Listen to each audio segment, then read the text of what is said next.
Bienvenidos, es tiempo de aprender de la palabra de Dios. Qué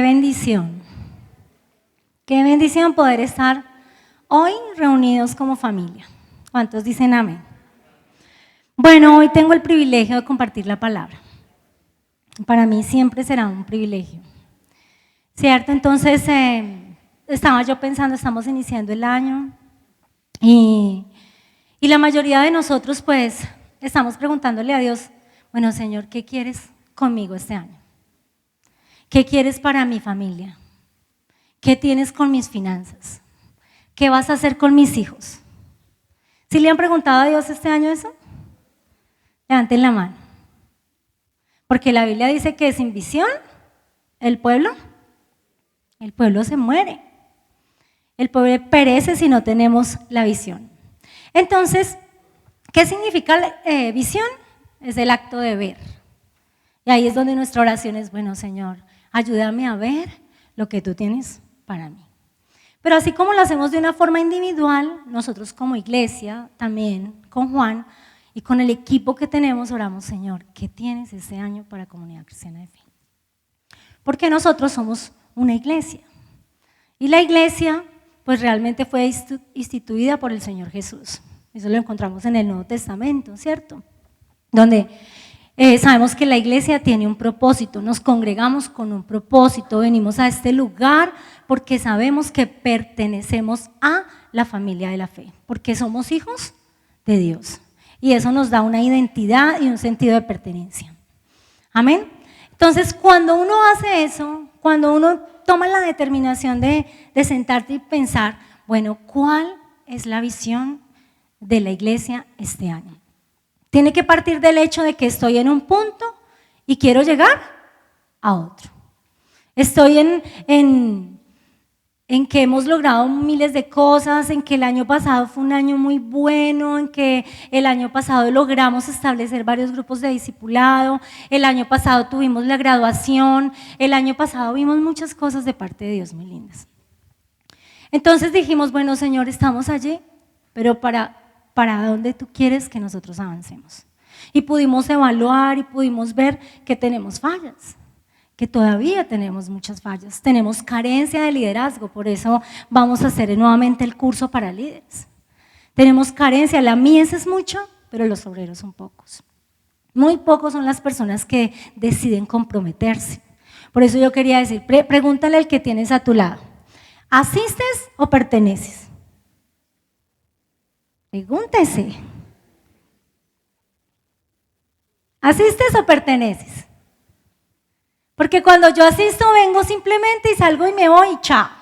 Nadie me ve, no conozco a nadie, yo me siento ahí y soy una incógnita, nadie sabe de mí. Pero cuando yo pertenezco es porque yo he tomado la determinación de comprometerme, de involucrarme, y eso me hace muy diferente a ser simplemente un asistente. Entonces, cuando Juan me delegó la enseñanza, yo comencé a orar en esta dirección. Yo le decía, Señor, déjame ver qué es lo que tú tienes para Comunidad Cristiana de Fe en el 2016. Y yo cerraba mis ojos y oraba y yo tenía un fuerte sentir en mi corazón y solamente se me venía la palabra indignación. Y yo, ¿indignación? ¿Pero qué es la indignación? Entonces yo comencé a buscar la definición, comencé a preguntarle a Dios, ¿por qué la indignación? ¿Tienes indignación hacia nosotros de que no hemos hecho la tarea? ¿O es indignación? O sea, ¿qué es la indignación hacia qué dirección? Porque entonces, bueno, ahí usando pues los métodos de Langham, entonces empecé a preguntarle a diferentes hermanos. Así, en visitas, en reuniones, mira, para ti, ¿qué es la indignación? Entonces no es muy fácil de entenderla porque tú puedes decir, bueno, esa palabra es… Cuando fui a buscar, entre todo este ejercicio, aprendí varias cosas y quiero compartírselas. Aprendí y encontré que indignación, la definición de indignación es una reacción fuerte de enfado, de enojo, de irritación o de disgusto por algo que se percibe como indigno, injusto o ofensivo. Aprendí que la indignación es un ingrediente para la visión, porque vemos que Jesús tenía este sentimiento. Jesús tuvo indignación frente a la enfermedad, Jesús tuvo indignación frente a la muerte, frente a la injusticia. Jesús tuvo indignación el día que fue al templo y vio cómo el templo lo habían convertido en un mercadeo y él sintió indignación. Y fue tanta que su reacción fue de enojo, que tiró las mesas. Y en Juan dice que se preparó un látigo, porque los 4 evangelios hablan de esta misma historia, donde nos muestran cómo el Hijo de Dios también tuvo indignación. Y yo decía, Señor, ¿eso es lo que tú nos quieres hablar? Él sabía que ese no era el propósito de Dios. Él sabía que Dios quería transformar, pero los seres humanos siempre hemos tenido la tendencia a la indiferencia. También aprendí eso, comprendí que la indignación produce compasión. Porque cuando dice la palabra, casi en la mayoría de las veces que Jesús hizo milagros, siempre antes dice, y él sintió compasión. Porque él tuvo indignación. Un sentimiento que yo le digo, Señor, ayúdanos a desarrollarlo. Porque lo contrario a indignación es la apatía, la indiferencia y la aceptación de lo inaceptable. Es cuando a la iglesia no le importa lo que está pasando con el mundo, con la sociedad, no le importa lo que está pasando con su vecino, no le importa lo que está pasando con nada. Nos volvemos tan individualistas que cuando venimos a la iglesia queremos es dame, hazme, sáname, restáurame, entrégame. Todo es dirigido hacia mí mismo. Y eso no es que esté mal, porque el Señor siempre nos atrae a través de circunstancias. Él nos llama la atención. ¿Para qué? Para que nosotros digamos te necesito. Pero cuando tú llegas al Señor, hay una transformación. Y Él empieza a suplir todas tus necesidades, Él empieza a restaurarte y empieza a direccionarte a que tú hagas algo hacia tu prójimo. Por eso es que el mandamiento dice, me amarás a mí sobre todas las cosas y a tu prójimo como a ti mismo. Entonces, la indignación, yo decía, bueno, Señor, ¿cómo hago yo para poder ilustrarle a la iglesia esto? Porque tú puedes estar ahí sentado con un sentimiento de indiferencia o con un sentimiento de indignación. ¿Cómo lo vamos a desarrollar? Entonces yo empecé a preguntar, Señor, ¿cuál es la visión que tú tienes para la iglesia? La iglesia somos un grupo de personas que profesamos la misma fe. La iglesia fue establecida por Jesús y tiene un propósito, y es hacer un impacto hacia afuera. Es un impacto frente al mundo, frente a la sociedad, frente a la familia, y por eso el Señor está haciendo un llamado a que nosotros volvamos al principio. ¿Qué era el propósito cuando Él estableció la iglesia? Si Jesús la estableció, Él tenía una visión con la iglesia. Por eso Él antes de morir, Él la instituyó. Él dijo, la iglesia va a ser el agente de cambio para esta sociedad, para este mundo, para la humanidad. La iglesia es lo que yo voy a usar para restaurar. La iglesia es lo que yo voy a usar para presentar el evangelio. La iglesia es lo que yo voy a usar para que sea un agente de transformación.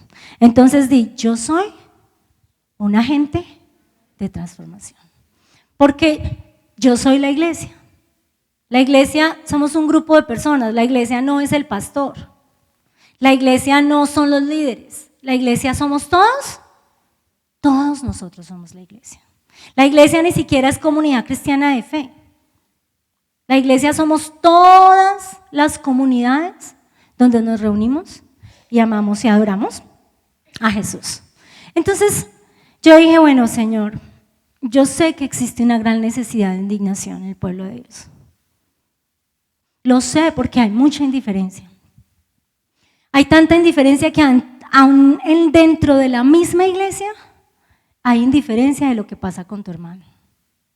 Aún dentro de la misma iglesia, tú ves que hay hogares que se quieren divorciar. Dentro de la misma iglesia. Conociendo la palabra, sabiendo todos los recursos que hay, eso me produce indignación. Indignación me produce que la droga esté penetrando en nuestros hogares. Que hayan hijos donde quiera la droga venir y tomar el control de la vida de ellos para desviarlos de su propósito. Debe haber indignación contra el adulterio. Pero hay indiferencia, nos parece como para el mundo es algo tan común. Nosotros creemos que nosotros podemos participar de eso. Entonces la pregunta sería, ¿será que necesitamos indignación? ¿Será que necesitamos ese sentimiento de ira, de enojo frente a aquellos males que ofenden a Dios? ¿Cómo podemos tolerar lo que Dios no tolera? ¿Cómo podemos nosotros empezar a acostumbrarnos a que la sociedad venga y permee la iglesia? Cuando la iglesia tiene una visión y es un llamado a ser completamente diferentes. Ahora, ¿qué pasa con la indignación? Yo misma me cuestionaba, la indignación produce cambio. No es solo, ay sí, terrible, este mundo está terrible, esta sociedad está hecha un desastre, pero no hago nada. ¿Cierto? Si ese sentimiento no produce una acción, pues de nada sirve. Cuando Jesús tenía ese sentimiento, siempre había una acción. O en ese caso de furia, de enojo, o en el caso de la compasión. Él siempre hacía que algo cambiara la circunstancia. Entonces, nos debe motivar a una acción para provocar un cambio. Dice, la vida cristiana cobra sentido cuando nosotros entendemos que hacemos parte de una familia y del cuerpo de Cristo. Y empecé a buscar, Señor, ¿dónde me puedes mostrar ejemplos donde yo pueda ver esa imagen? ¿Cómo puede la indignación cambiar una situación?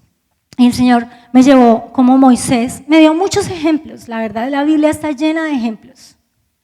Cuando Dios quería hacer cambios, el Señor llamaba a hombres y les ponía este sentimiento, les ponía este enojo, les ponía este celo. Y uno de ellos fue Moisés.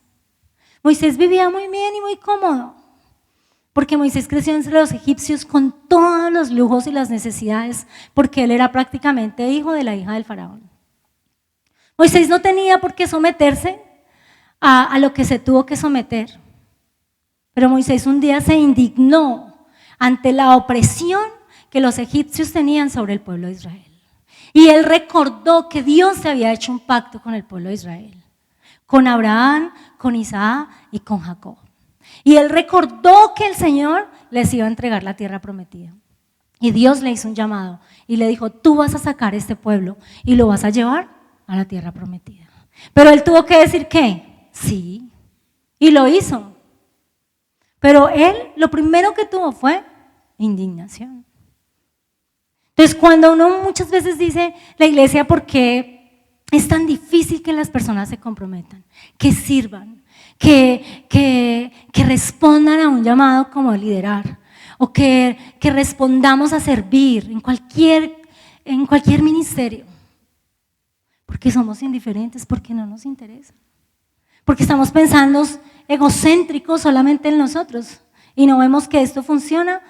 Es un milagro de Dios que una iglesia funcione, porque son muchísimas personas que se requieren y se necesitan para que la iglesia funcione. Entonces tú vienes y te sientas y disfrutas, pero tú ni te imaginas lo que hay detrás de todo lo que se hace en este lugar. Hay mucha gente que viene desde las 6:30 de la mañana, que está hasta la 1:30 o 2 de la tarde, derecho, todo el tiempo. ¿Por qué? Por amor a Dios. Por pasión, porque sabe que Dios le ha hecho un llamado a hacer que la iglesia funcione para que produzca un cambio hacia afuera. Otro ejemplo es Nehemías. Nehemías se enteró durante el exilio persa que las murallas, los muros de Jerusalén estaban en ruinas y que sus habitantes estaban sufriendo penalidades. Y esto lo indignó y lo puso triste y lo puso a orar.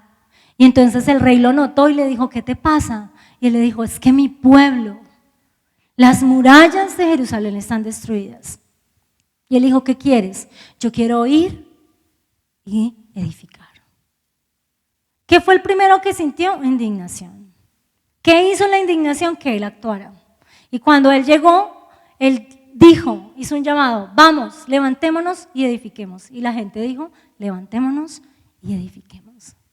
Si nosotros queremos lograr un impacto en la sociedad, si nosotros queremos este año crecer en eso, si nosotros queremos que Comunidad Cristiana de Fe sea y se convierta en un agente de cambio, nosotros necesitamos empezar a pedirle, Señor, quítame la indiferencia y dame este sentimiento de indignación por todo lo que está pasando en esta sociedad. Pablo es otro ejemplo, había sido educado para mantener el abismo entre los judíos y los gentiles y Jesús lo llamó a llevar el evangelio al mundo gentil. Él no fue rebelde a la visión, al contrario, murió por esa causa. Entonces tenemos muchos ejemplos, no solamente en la Biblia, nosotros vemos como Martin Luther King, furioso por la injusticia, tuvo el ceño para la dignidad de los negros y no descansó hasta alcanzarlo. Pero nuestro mayor ejemplo es el Hijo de Dios, Jesucristo. Jesucristo, el más glorioso de todos. Él vio la condición de la humanidad y Él no se quedó ni se conformó con eso. Él se ofreció a sí mismo para morir por nosotros, para que nosotros pudiéramos tener la salvación y la vida eterna. Entonces, y pudiéramos disfrutar de esa redención tan grande que ahora nos hace privilegiados. ¿Cuántos lo creen? Amén. Entonces, vemos cómo la indignación produce cambios. Y yo empecé, Señor, ¿cómo? Si nosotros tenemos la visión, si nosotros vamos a pedir, Señor, que tú estorbes nuestro corazón, despiertes nuestro espíritu, que crezca ese sentimiento de indignación. Muéstrame una palabra tuya donde tú hables del propósito específico de la iglesia, donde haya una claridad de lo que tú quieres que hagamos en el 2016. Y Él me llevó a Mateo. Entonces, ¿cuántos tienen las Biblias? Abran sus Biblias. Levántelas y la traen. Bien, nosotros somos una iglesia que ama la palabra de Dios. Entonces vamos a ir a Mateo 5, versículo del 13 al 16, donde Jesús nos muestra claramente el propósito para la iglesia. Y dice así: vosotros sois la sal de la tierra, pero si la sal se desvaneciere, ¿con qué será salada?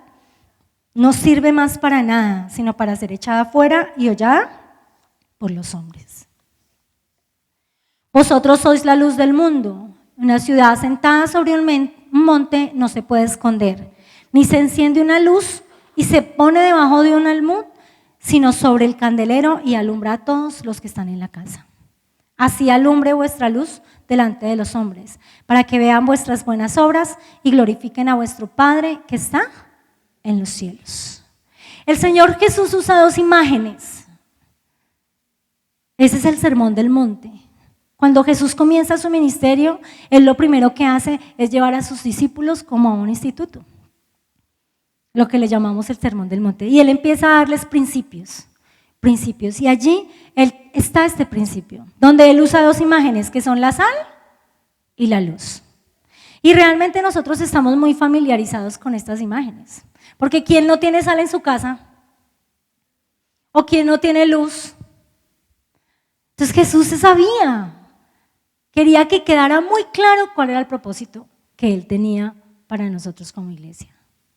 En cualquier parte del mundo existe la sal y existe la luz. Y sabía que no iba a ser difícil entenderlo. Estas dos imágenes el Señor quiere mostrarnos y enseñarles algunas verdades que es bueno que nosotros miremos. Entonces aquí Jesús hace un llamado a ser radicalmente diferentes. ¿Por qué? La primera verdad dice: vosotros sois la luz del mundo. Entonces Él nos muestra allí dos comunidades. La primera verdad es que hay dos comunidades. Una somos nosotros y otra es el mundo. Y nos llama a ser completamente diferentes. Aunque somos moralmente y espiritualmente diferentes, al mundo no estamos llamados a ser escondidos o a callar. Él nos muestra que debemos estar puestos como la luz que se debe poner sobre un lugar alto. Entonces Él empieza a mostrar esa verdad. Dice, tú eres la iglesia. Aunque somos moralmente y espiritualmente muy diferentes al mundo, aunque Él nos llama a nos hace un llamado radical a ser muy diferentes al mundo, Él nos dice a nosotros que nosotros tenemos que estar allí para hacer luz, que no nos tenemos que esconder, que no nos tenemos que, como ya somos cristianos, entonces no hablamos con nadie que no sea creyente, no vamos a estar con nuestra familia. No. Dice, no te vas a esconder, al contrario, debemos ser puestos en un lugar alto para que podamos alumbrar. El mundo está en descomposición y nosotros somos la sal. Nosotros sabemos que la sal es usada para preservar. Entonces, la sal, si el mundo es esta comunidad que debemos alcanzar, y la iglesia es la sal va a preservar el mundo. O sea, la iglesia ha sido llamada para preservar el mundo, para detener la maldad. Ese es uno de los propósitos de la iglesia. Evitar que el mundo se descomponga hasta pudrirse. Y ahí viene un cuestionamiento, porque cuando nosotros miramos el mundo como está, podemos decir, ¿qué pasa con nosotros? ¿Qué crece más, la iglesia o la maldad? Esa es una buena pregunta. También nos hace la advertencia de que somos muy diferentes y que debemos de cuidar de no volvernos como ellos.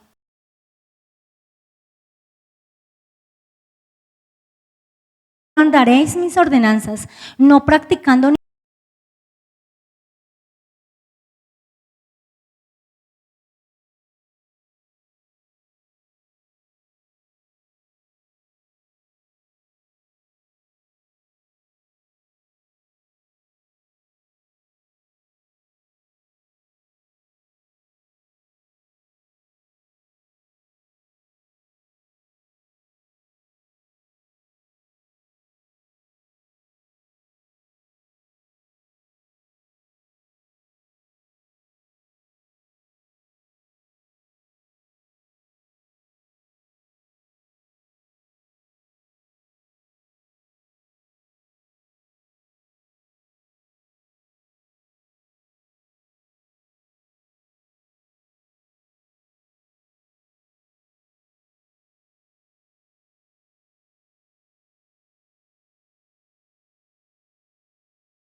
pues, ¿quién tiene la culpa?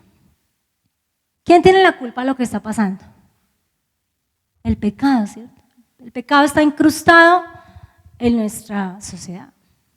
Pero cuando uno llega a una casa que está oscura en la noche y uno va a entrar, uno no dice, ay, ¿por qué está oscura? ¿Cierto? ¿Uno qué dice? ¿Dónde está la luz? Si una carne está podrida, pues uno no dice, ay, ¿por qué está podrida? ¿Uno qué dice? ¿Dónde está la sal? Entonces, si esta sociedad está tan sucia, tan oscura, tan podrida, uno no dice, ay, ¿por qué está así? Uno debería decir, ¿dónde está la iglesia? ¿Dónde está la iglesia que fue el agente de cambio, de transformación, que Jesús llamó a que fuera la luz y a que fuera la sal? ¿Dónde está la iglesia? La iglesia está entretenida. La iglesia está distraída. La iglesia está centrada en sí misma. Es una buena pregunta. ¿Dónde está la iglesia? Y es un buen desafío para nosotros como comunidad cristiana de fe, pensando en la visión para el 2016. ¿Quién dice aquí está la iglesia? Nosotros estamos aquí y nosotros vamos a hacer que esto cambie. ¿Cuántos creen que eso puede suceder? Amén. Eso es lo que Dios quiere que nosotros entendamos. El Señor nos muestra el deterioro para que nosotros sintamos indignación. Si la carne se daña, no tiene sentido culpar a la descomposición. Si esta sociedad se daña, nosotros vamos a ser los responsables. Nosotros tenemos que decir, esto está pasando por nuestra culpa. Tenemos que asumir la responsabilidad. No podemos alzar nuestra ceja y nuestros hombros como si no fuera nuestra responsabilidad. Jesús nos dijo y nos comisionó para ser la luz y la sal de esta sociedad. Así que si esta sociedad está así, en parte es porque nosotros somos responsables, porque no hemos hecho nada. Y uno dice, uy Señor, pero es que eso es muy difícil. ¿Cómo hacemos para cambiar esta sociedad? ¿Cómo hacemos para cambiar la ciudad de Pereira? ¿Cómo hacemos para quitar estábamos con Juan y nos encontramos una chica y Juan le dice, ay, ¿de dónde eres? ¿Eres pereirana? Y dice, ay, sí, pero no ejerzo. Yo decía, qué indignación. ¿Cómo puede ser posible que ella no sienta enojo y rabia por el estigma que tienen las mujeres de esta ciudad? ¿Cómo vas a contestar eso? Es absurdo. Eso produce indignación. Que uno dice, está tan permeado que la gente ni siquiera ve la gravedad. Yo decía, ¿han habido sociedades transformadas? Sí. ¿Cierto que sí? Pero ¿qué tuvo que existir? Alguien que se levantara. Alguien que no mirara las circunstancias, sino que dijera, voy a trascender por encima de esta circunstancia. Pereira tiene muchas problemáticas y muy complicadas. Hablaba con un primo mío que trabaja con ONGs que en el tema de la drogadicción. Y dice, Pereira ocupa el primer lugar en la heroína. El primer lugar, usted lo puede. Eso me indigna. Debe producir indignación. ¿Quién lo sabía? Yo no lo sabía.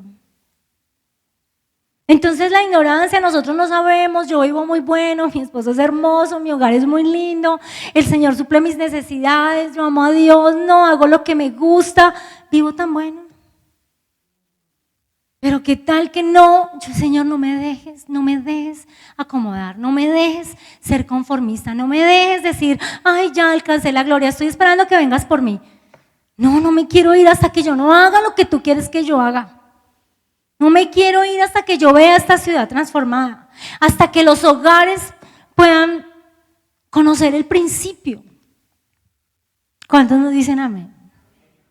Tú tienes que empezar a decirle, Señor, no me dejes ser indiferente, no me dejes ser apático, que yo veo que mi vecino golpea a mi vecina y a mí qué me importa, yo no me meto, ¿qué tal?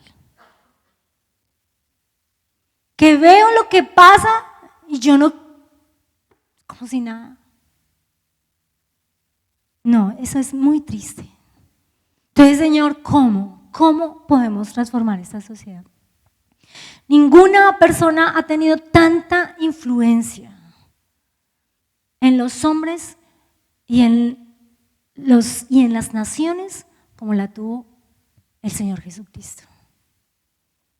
El Señor Jesucristo pudo transformar mientras Él estuvo en esta tierra y dejó la iglesia para que la iglesia continuara siendo ese agente de transformación. ¿Cuántos dicen amén? O sea, tú y yo fuimos escogidos por Dios para hacer el trabajo que Él hace. ¿No te parece eso extraordinario? Muy bien, entonces la pregunta es ¿cómo?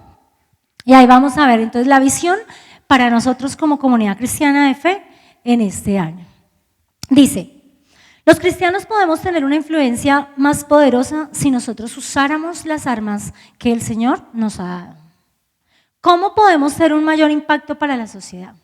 Entonces hay 4 puntos que yo quiero que tú te grabes, porque si tú perteneces a comunidad cristiana de fe, ese va a ser el centro de trabajo de nosotros este año. ¿Listo? La primera, la oración. La oración no egocéntrica, sino la oración intercesora. La oración no por mí, sino la oración por la sociedad. La oración por la evangelización mundial. La oración por las misiones. La oración hacia afuera. Esa va a ser nuestro blanco de oración. Señor, transforma Pereira. Señor, haz algo.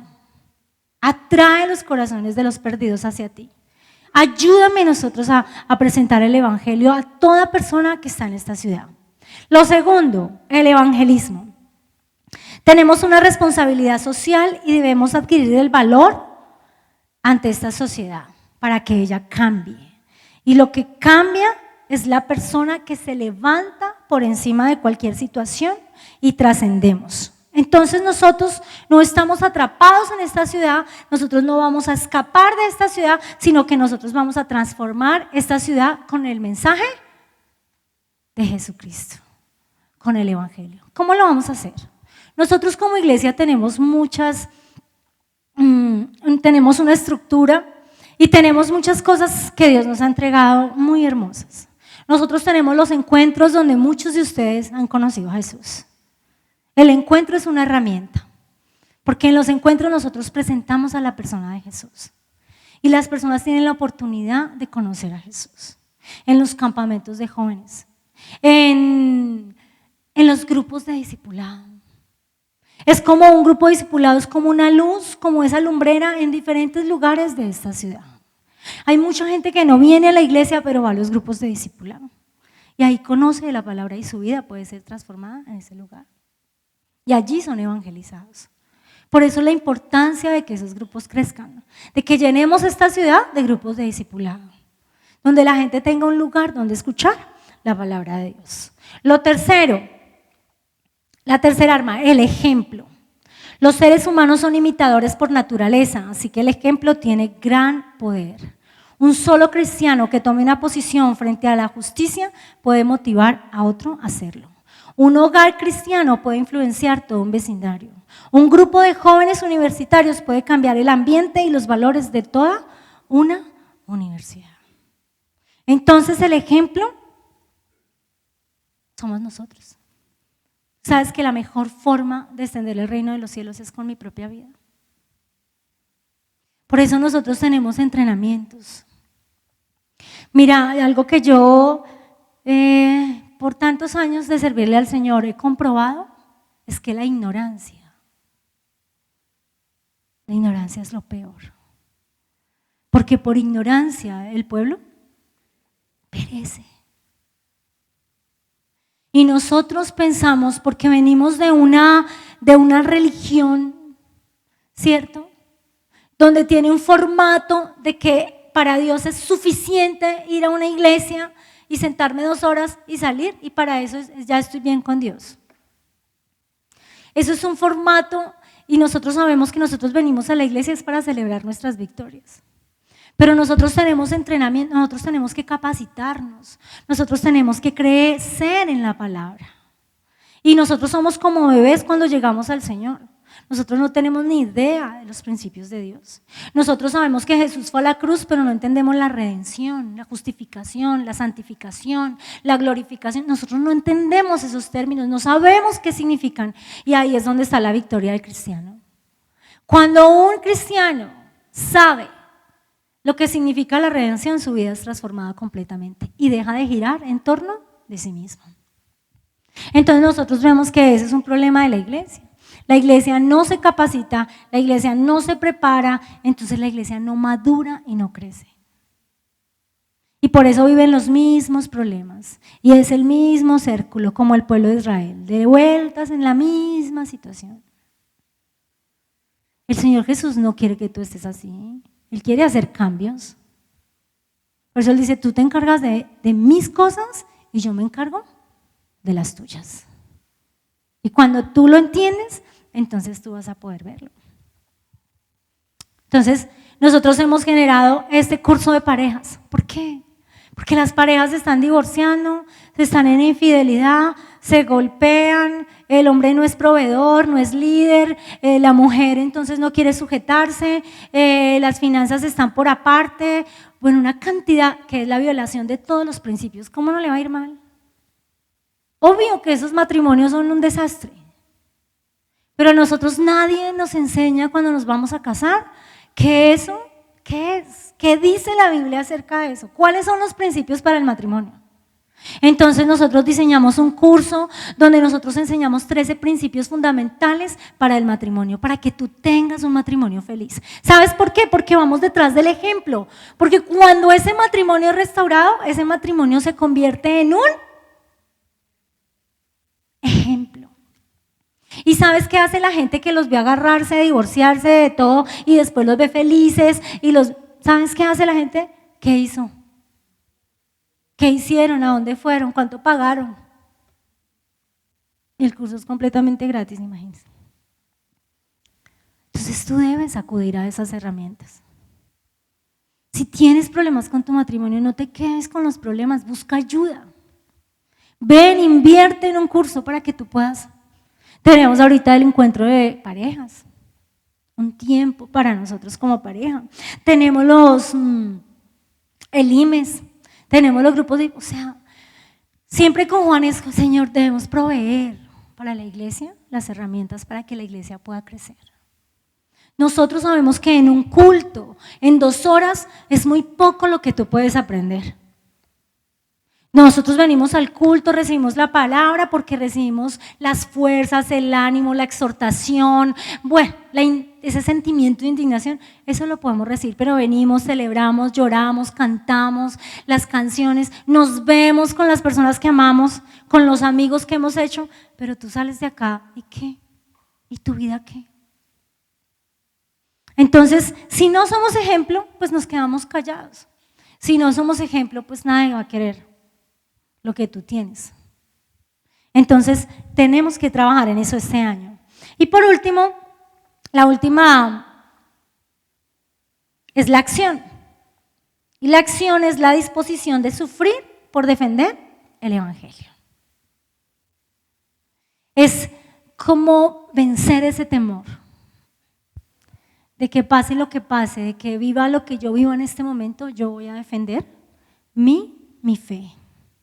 Debemos de tener nuestras convicciones cristianas firmes, porque si no, no vamos a poder hacer un impacto en la sociedad. ¿Cuál es la sal que debe penetrar y cuál es la luz que debe alumbrar? ¿Cuáles son los distintivos que debemos de tener? Ahí le están en el Sermón del Monte. Jesús se los estaba enseñando a sus discípulos.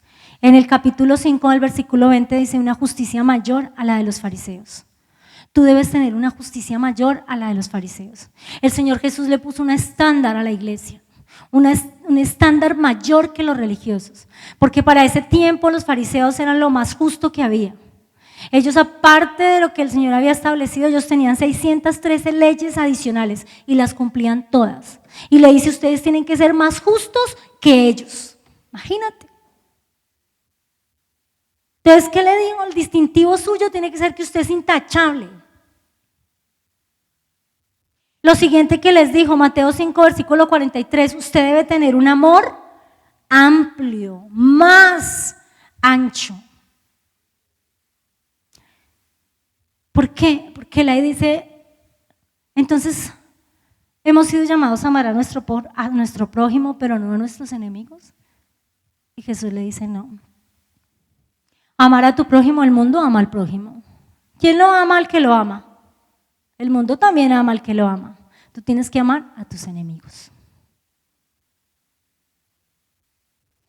Un amor más ancho. Y por último, una ambición más noble. Mateo 6, 33.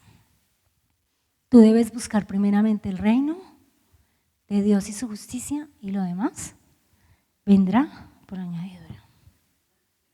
Entonces vemos cómo el Señor respondió a mis preguntas.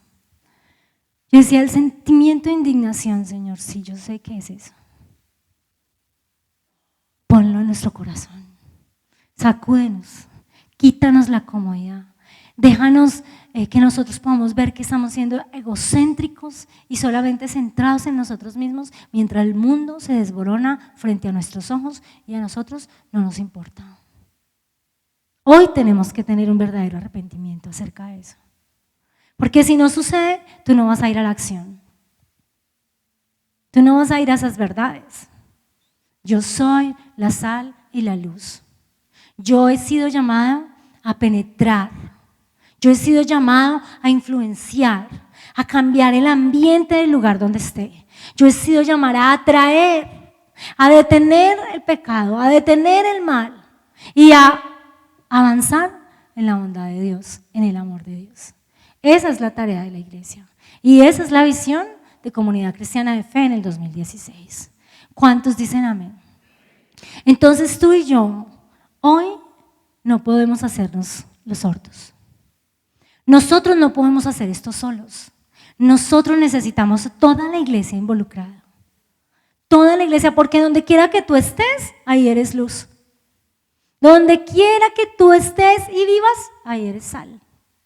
Tú no necesitas estar metido en una iglesia para servirle al Señor. Tú le sirves al Señor todo el tiempo, en todas partes donde tú estás. La iglesia ve delante de sus ojos cómo se destruyen los hogares, cómo los hijos caen en las drogas, cómo los chicos están siendo seducidos por el mundo, cómo el homosexualismo, cómo el gobierno quiere establecernos sus parámetros, nos quiere legislar cuando la palabra de Dios dice que nosotros viviremos bajo la ley de la palabra de Dios. Ese sentimiento de indignación es lo que va a producir un cambio en un hombre como él. Yo no sé en cuántos aquí lo vaya a producir, pero necesitamos que lo produzca, que nos duela ver lo que está pasando con nuestra sociedad, que nos duela, que podamos sentir el anhelo y el deseo de invitar a una persona a conocer a Jesús. Amén. Yo quiero que tú cierres tus ojos ahí donde tú estás. Tú le preguntes a Dios. Dice la palabra que nosotros no lo escogimos a Él, sino que Él nos escogió a nosotros. Y Él nos escogió con un propósito. Y era pertenecer a una comunidad llamada iglesia. Porque la palabra de Dios dice que la iglesia es el cuerpo de Cristo. La iglesia son las manos de Jesús, son los pies de Jesús, es la boca de Jesús. Jesús está al lado del Padre, a la diestra, intercediendo para que nosotros podamos entender que tenemos un propósito como iglesia. Y es no ser indiferentes. No podemos ser indiferentes ante la maldad. Nosotros hemos sido llamados a detener la maldad. Hemos sido llamados a preservar, a penetrar en esta sociedad. Hemos sido llamados a influenciar en esta sociedad. El Señor ya lo hizo todo, el Señor nos dio la autoridad para que nosotros lo pudiéramos hacer. Necesitamos un verdadero arrepentimiento. Hagamos que Jesús realmente sea el Señor de nuestra vida. Usemos las armas que Él nos dejó: la oración, el evangelismo, el ejemplo, la acción. Usemos las cosas que Él nos dio para que nosotros podamos ser sal y ser luz de esta ciudad. Dejemos el pesimismo. La fe y el pesimismo no se complementan entre sí. Sabemos que el pecado está incrustado en la sociedad, pero también sabemos que el evangelio tiene poder para transformar y que Jesús nos ha llamado a hacerlo. Ofrezcámonos como agentes de cambio. Dile al Señor: aquí estoy, Señor, úsame a mí.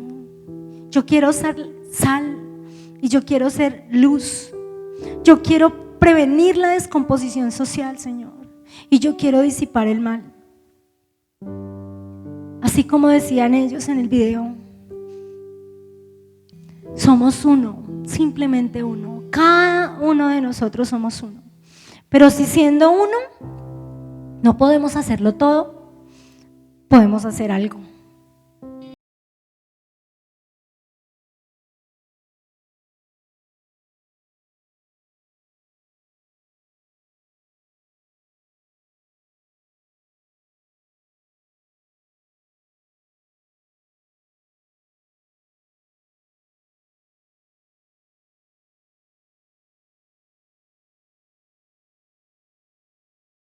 En correr a Él y experimentar una nueva oportunidad. Así que repite conmigo esta frase: nosotros somos solo uno. Y dilo para ti: pero siendo uno, no puedo hacerlo todo, pero puedo hacer algo. Y hoy determino hacerlo. Padre, gracias, Señor, por la iglesia. Porque cuando llegamos al Señor, llegamos con tanta necesidad. Cuando llegamos a ti, Señor, estamos tan perturbados, Señor. Cuando llegamos a ti, estamos llegando con vidas quizás destruidas, Señor, sin esperanza. Y tú suples nuestra necesidad, Señor. Cuando venimos a ti, somos tan individualistas. Giramos en torno de nosotros y de nuestras necesidades, Señor. Estamos concentrados en nuestros problemas, Señor. Y sabemos que tú usas eso para llamar nuestra atención. Pero debemos ser intencionales en crecer y madurar, iglesia. Entre más rápido comprendamos la obra de Jesús en la cruz y la redención y lo que Él hizo por mí, más rápido vas a ver cómo tu vida es transformada y cómo tu corazón es inclinado hacia tu prójimo. Hoy, Señor, venimos, Señor. Aceptamos el reto, Señor, para el 2016 de que esta iglesia sea transformación, Señor. Que sea un agente de transformación para esta sociedad. No permitas que nosotros nos volvamos insípidos, Señor. Tú dices en tu palabra que somos la sal de la tierra, Señor. Y no queremos perder nuestro sabor, Señor. No queremos ser pisoteados y echados fuera, Señor. Queremos ser influencia y queremos penetrar esta sociedad y queremos mostrarle al mundo que hay un camino, Señor. Como lo decía hoy tu canción. Hay un camino, es la luz. Y esa luz, Señor, nos guiará hacia ti, Señor. Tu Hijo Jesús es el camino, es la verdad y es la vida. Y así como lo hiciste conmigo un día, Señor, que usaste a alguien para traerme hacia ti, yo te pido que nos uses a nosotros como iglesia para ir a esta sociedad y transformarla, Señor. Gracias, Señor. Mientras cantamos esta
indiferencia, Señor, y la apatía.